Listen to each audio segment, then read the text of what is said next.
right, well, thank you for joining us here. We appreciate this. I appreciate you joining us back to the website.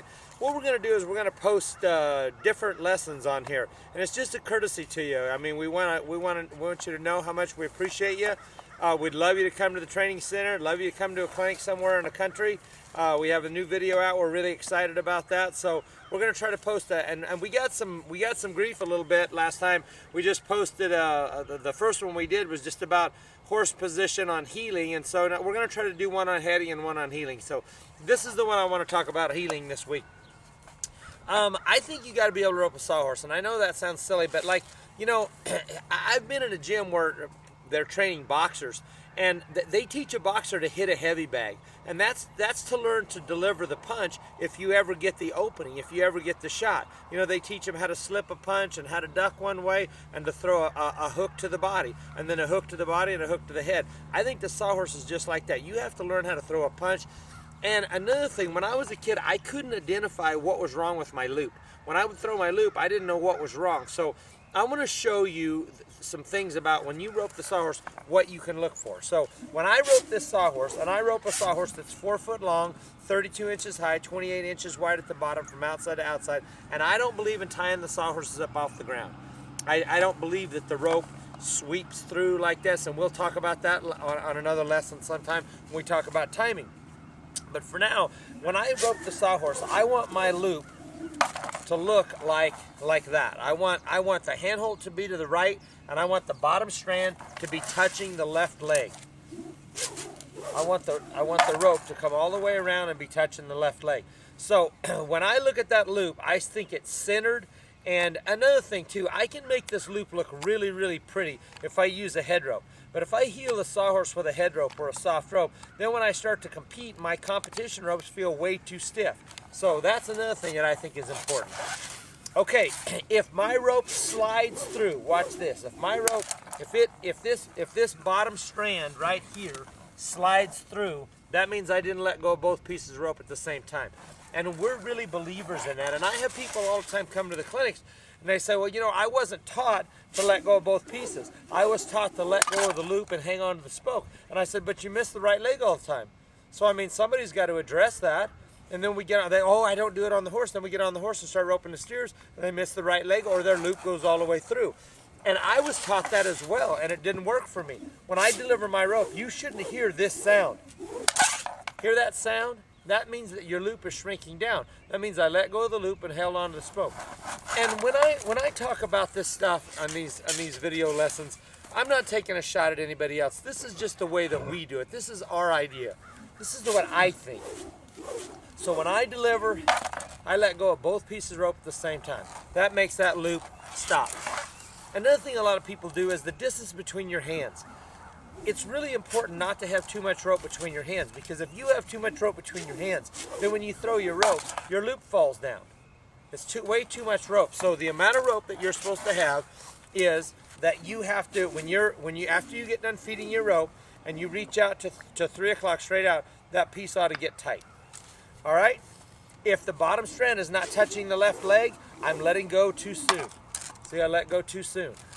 Tip's not going in the right direction.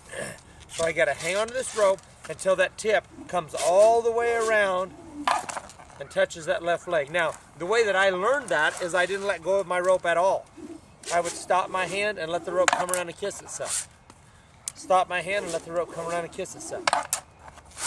So there's 4 pieces of this loop that you have to understand.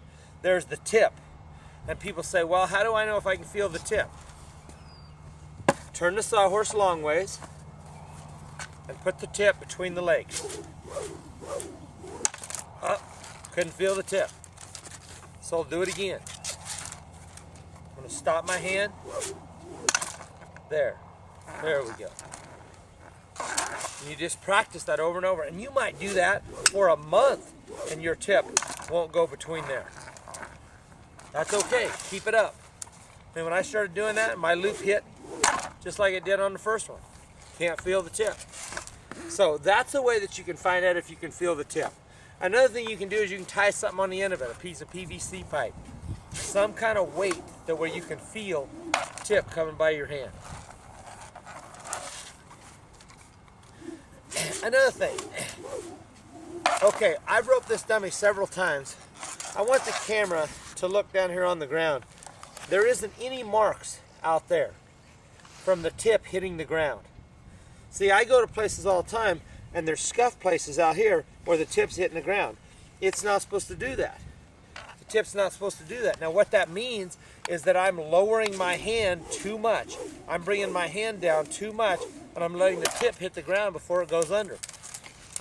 When I was young, they said, oh, you can't lean. Don't lean when you deliver your rope. And that must have came from somewhere. Somewhere people said, you know what, when I lean, I miss. And I don't know why, but I'm not going to lean anymore. So when I was growing up, they told me don't lean at all. So I tried to deliver, and I'd let go of my rope like that, and it'd hit the steer up in the side.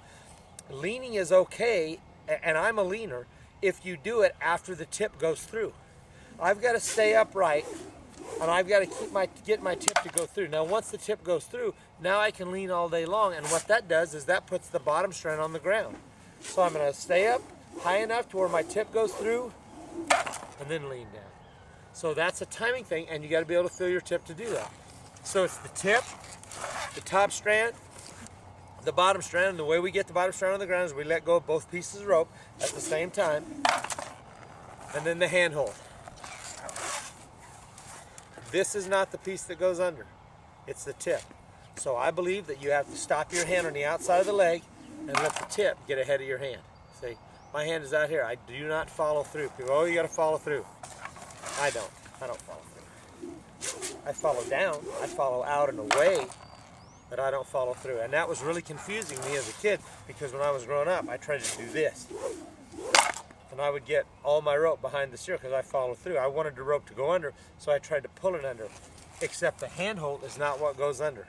It's the tip. So you have to stop your handhold and wait for the tip. Okay, well, get your sawhorse out, 4 foot long, 32 high, 28 wide.